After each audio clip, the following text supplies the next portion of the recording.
अगर पाकिस्तान भारत को कमजोर मान रहा है, चीन भारत को कमजोर मान रहा है, बांग्लादेश भारत को कमजोर मान रहा है, तो ये तीनों देशों की भूल है। और जितने भी मुस्लिम देश हैं, यदि वो ये मान रहे हैं कि नहीं नहीं भारत कमजोर है, भारत हमारा कुछ नहीं बिगाड़ेगा, हम भारत को नष्ट कर देंगे, तो मैं एक बात कहना चाहता हूं, जैसे राक्षसों को लग रहा था राम जी कमजोर हैं, राम जी कमजोर हैं, लेकिन एक समय ऐसा आया, थोड़ा सिस्टम बनाने में भगवान को विलंब हुआ, मारीच को भेजा, सिस्टम बनाया, बीच में थोड़ा सिस्टम बनाया और लंका में जाकर के रहा न को कुल रोबन हारा। भारत सरकार सिस्टम बना रही है, थोड़ा सिस्टम बन जाने दो, पाकिस्तान का पता ही नहीं चलेगा, बांग्लादेश का पता ही नहीं चलेगा कि कहां गया क्या हुआ। इसके पहले हिंदुओं को ये सता रहे हैं। इस तिरंगे झंडे ने हमको क्या संकेत दिया है? ये बहुत ही महत्वपूर्ण पर्व है, 15 अगस्त और 26 जनवरी।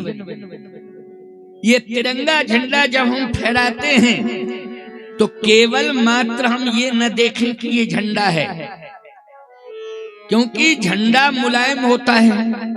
बोलो झंडा कैसा होता है, जल्दी बोलो। मुलायम होता है कि नहीं होता है? इतना मुलायम होता है कि मुट्ठी में आ जाता है।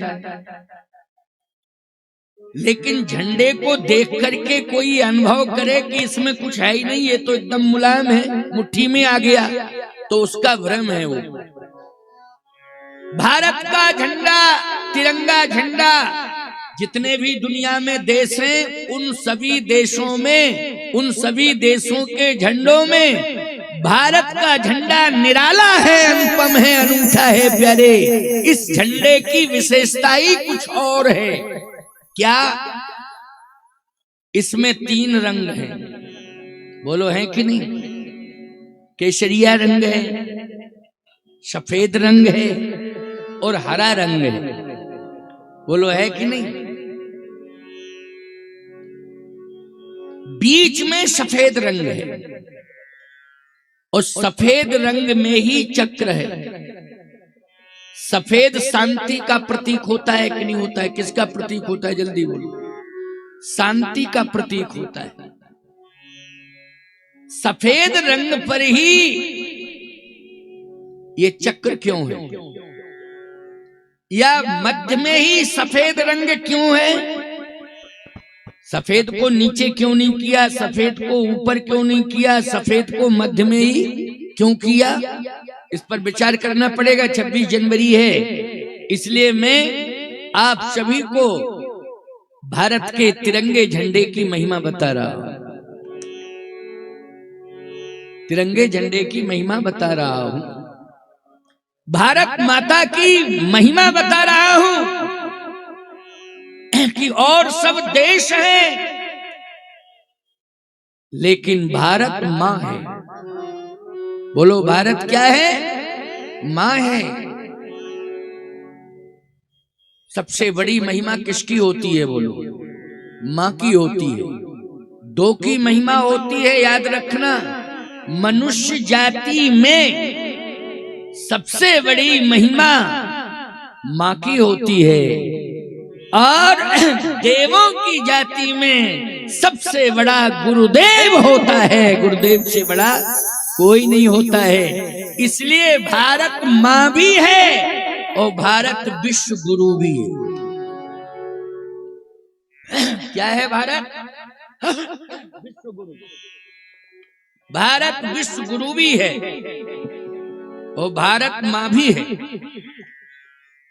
दोनों सम्मानों से सम्मानित है हमारा भारत। मां के सम्मान से भी सम्मानित है और गुरु के सम्मान से भी सम्मानित है, और दोनों की बड़ी महिमा है। बोलो है कि नहीं? भगवान से बड़ा कौन है? गुरु। बोलो है कि नहीं? और परिवार में संबंधों से बड़ी कौन है? मां। यदि परिवार में, संसार में संबंध खोजे जाएं तो मां से बड़ी कोई है ही नहीं। है क्या? आध्यात्मिक दुनिया में देखा जाए तो चाहे देवता हो चाहे भगवान है, सबसे बड़ी महिमा किसकी है? गुरु की महिमा है। तो भारत हमारा विश्व गुरु है और भारत माँ है। इसलिए हम क्या कहते हैं? भारत माता की, भारत माता की, भारत माता की जय। माता कहते हैं। अच्छा, और देशों में माता नहीं लगा है, क्यों कहेंगे माता? क्या कहते हैं? जर्मन माता की जय, इंग्लैंड माता की जय, है इटली माता की जय, चीन चाची की जय। क्यों भाई? भाई हम लोग क्या चीन को चाची कहते हैं? ये संबंध केवल भारत में है, कहीं नहीं है। भारत को क्यों माता कहा जाता है? ये भारत माँ क्यों है? इसलिए है क्योंकि दुनिया में कोई ऐसा देश नहीं है भारत के अलावा जिसने निर्गुण निराकार ब्रह्म को सगुण बना करके और उस ब्रह्म को लालना बना करके पालने में झुला दिया हो। ये केवल ताकत है तो भारत माँ में है और कहीं नहीं। लालना बना करके पालने में झुलाया है ना, ये भारत माँ। भारत में ही ऐसी माताएं हुई हैं, भारत के अलावा कहीं नहीं। अनसुईया जी ने ब्रह्मा विष्णु महेश को तीनों को 6-6 महीने का बालक बनाया था। बोलो कहाँ की कहानी है? भारत की कहानी, चित्रकूट की। एक बार नारी यमराज की सभा बीच जाए, मृतक पति को वो जीवित करा लाती है। सावित्री यमराज को चैलेंज देने वाली अगर कोई देश की नारी है तो वो भारत की नारी सावित्री है, जिन्होंने यमराज को चैलेंज दे दिया। ये केवल भारत की नारी, किसी भी देश में ऐसी शक्तिशाली नारी है ही नहीं। स्वामी विवेकानंद जी महाराज जब विदेश यात्रा पर निकले तो उन्होंने विदेशी कल्चर को देखा कि ये कल्चर है क्या। देखो भाई, हमारे संन्यास्त परंपरा में ऐसा एक सन्यासी हुआ है जिसने सबसे पहले विदेश यात्रा की। बोलो की है कि नहीं की है? और उस समय उन्होंने भारत को गौरवान्वित किया है और ये बता दिया है विदेशियों को कि भारत वास्तव में विश्व गुरु है और भारत विश्व गुरु की पताका के रूप में अगर फहराया है अन्य देशों में तो वो स्वामी विवेकानंद जी महाराज जब जा रहे थे वो उन्होंने कहा जरा कल्चर देखूं कैसा है, क्योंकि भारत का कल्चर एक एक पग पर दिखाई देता है। बोलो दिखाई देता है कि नहीं? एक कदम आगे बढ़ाओ, अगर देख ले कि ये संत आ रहा है तो सामने वाला हाथ जोड़ के तुरंत सिर झुका लेता है। क्यों भाई? ये कल्चर है कि नहीं? ये कल्चर है। माताएं जो है संतों को देख लेती हैं, तुरंत ही प्रणाम करती हैं और ये मन में भाव आ जाता है कि आज हमारे हाथ का प्रसाद ये महात्मा ग्रहण कर ले। ये भाव आ जाता है?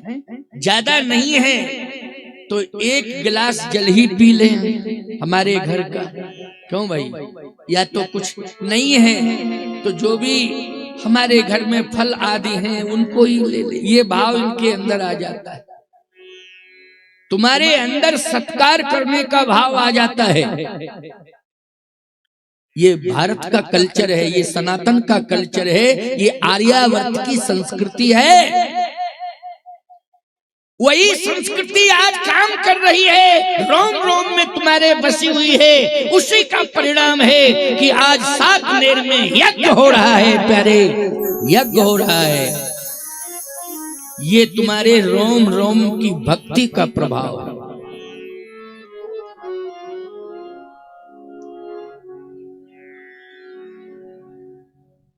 विवेकानंद जी भ्रमण कर रहे थे, विदेशी कल्चर को देखो। तो हमारे देश में तो पतिव्रताएं हैं, लेकिन विदेश में पतिव्रताएं हैं क्या? उन्होंने कहा कि देखो तो यहाँ का कल्चर क्या है।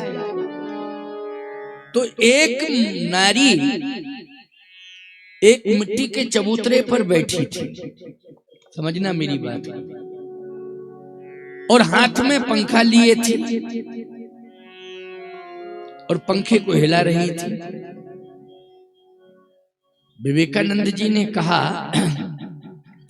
कि मैं जरा जाके प्रणाम ही कर लूं, ये कौन देवी है या कौन देवता है जिनकी सेवा कर रही है।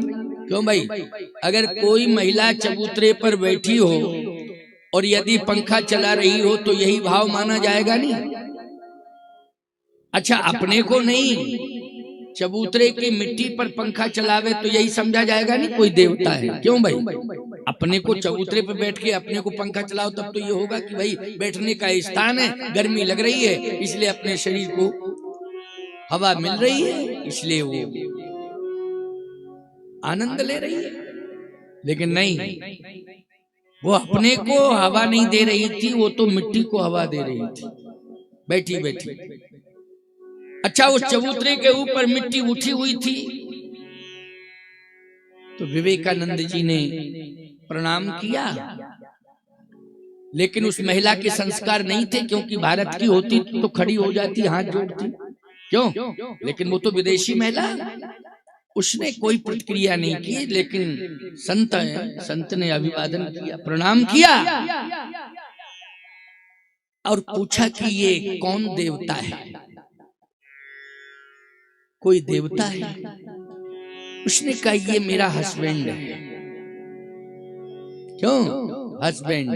अच्छा, एक बात बताओ, ये हम आज तक नहीं समझ पाए कि हस्बैंड मानी होता क्या है। तो लोग कहते हैं हस्बैंड मानी पति। अच्छा, वाइफ को तो वाइफ मानी पत्नी, लेकिन क्यों हस्बैंड कहा गया पति को और क्यों पत्नी को वाइफ कहा गया? ये अंग्रेजों ने ऐसा क्यों किया? क्योंकि हमारी भारतीय संस्कृति में हस्बैंड नहीं कहते, लेकिन पाश्चात्य संस्कृति में क्या कहते हैं? हस्बैंड। हमारी भारतीय संस्कृति में वाइफ नहीं कहते हैं, भारतीय संस्कृति में धर्म पत्नी। बोलो भाई, क्या कहते हैं? धर्म पत्नी। लेकिन वहां तो हस्बैंड कहा जाता है। अच्छा, वही कल्चर भारत में आ गया है, इसलिए अब ऐसा प्रचार हो गया कि अब ये जब भी परिचय देती हैं तो यही कहती हैं ये हमारे हस्बैंड है या फला हमारे हस्बैंड है। तुम भी परिचय देने लगे हो। आजकल पाश्चात्य कल्चर का प्रभाव इतना पड़ गया कि बूढ़ों की बात मैं नहीं कर रहा हूँ, ज्यादातर युवाओं की बात कर रहा हूँ। युवा हमेशा कहता है मेरी वाइफ वहाँ रहती है, मेरी वाइफ अभी आने वाली है, मेरी वाइफ अभी मायके गई है, मेरी वाइफ अभी बाजार गई है। ज्यादा वाइफ वाइफ वाइफ। अरे धर्म पत्नी कहो 10 बार तो कम से कम धर्म शब्द निकलेगा कि नहीं मुख से? जल्दी बोलो, क्या निकलेगा? धर्म। Wife wife wife wife wife wife wife है। इसको कहने से क्या होगा? समय नष्ट होगा, जबान गंदी होगी। मैं कह रहा हूं, भले ही कुछ भी कहने लग जाओ।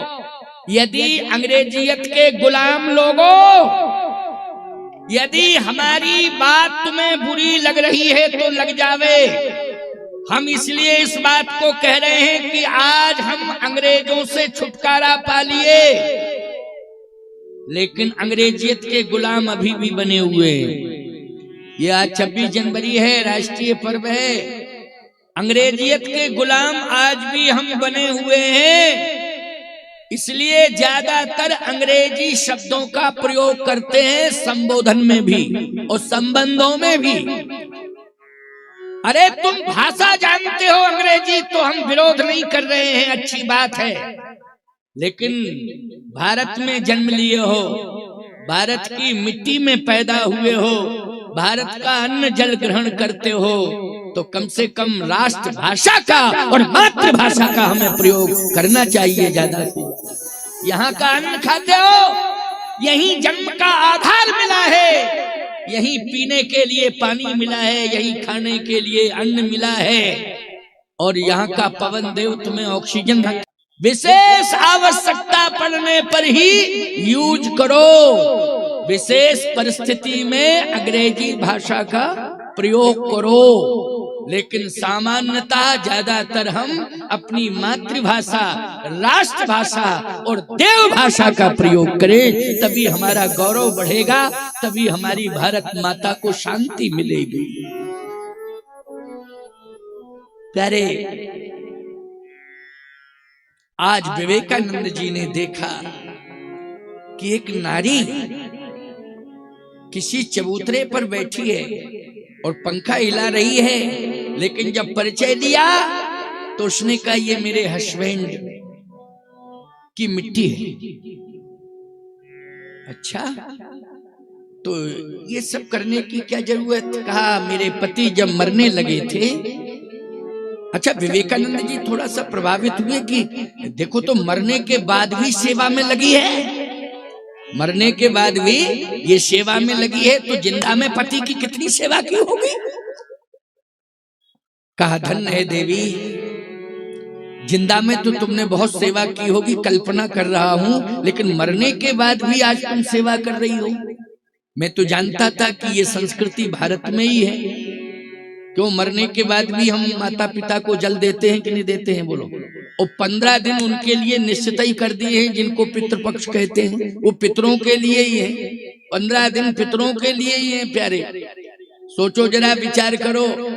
9 दिन हमने देवी को दिए हैं, बोलो दिए हैं। एक दिन शिवरात्रि शंकर जी के नाम पर, रामनवमी एक दिन प्रभु राम के नाम पर, होली एक दिन की, दिवाली एक दिन की, भले उत्सव 4 दिन का मनावे, होली में 3 दिन मनावे, क्यों भाई? लेकिन मुख्य रूप से एक दिन का उत्सव।